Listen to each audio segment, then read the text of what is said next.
Hey guys, welcome back. Today we get to read Ezekiel chapter 9, and I am not sharing any thoughts. So this should be a relatively short reading today. Let's open in prayer and we'll jump right into Ezekiel chapter 9. Father, thank you so much for the certainty of your word, Lord. Thank you for your faithfulness. Thank you, God, that you've written all of these things down to teach us and reveal yourself to us, your word, your will, your ways, God, your faithfulness, your covenants, your majesty, your righteousness, your glory. We are so thankful for the prophet Ezekiel and the word that you proclaimed and demonstrated through him.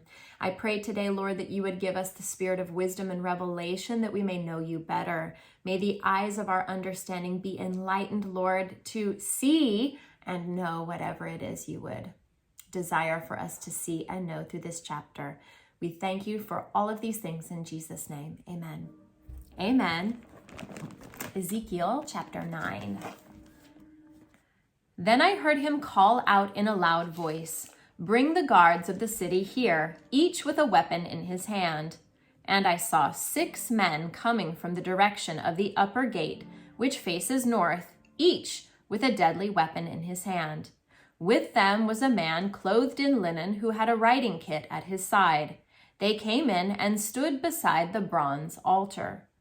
Now, the glory of the God of Israel went up above the cherubim where it had been and moved to the threshold of the temple.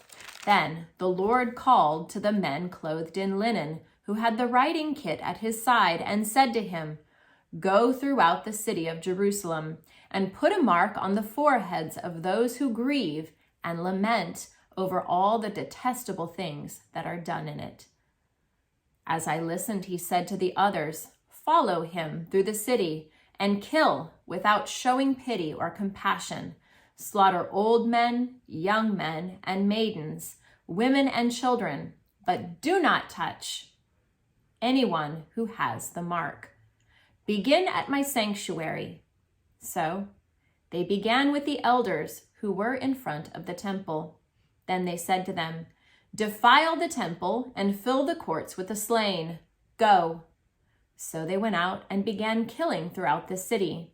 While they were killing, and I was left alone, I fell face down, crying out, "Ah, sovereign Lord, are you going to destroy the entire remnant of Israel in this outpouring of your wrath on Jerusalem?"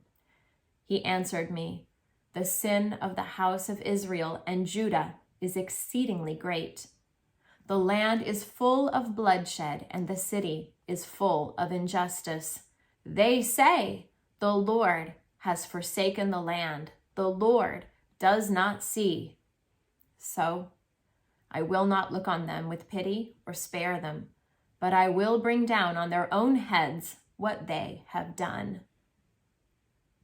Then the man in linen with the writing kit at his side brought back word, saying, "I have done as you have commanded."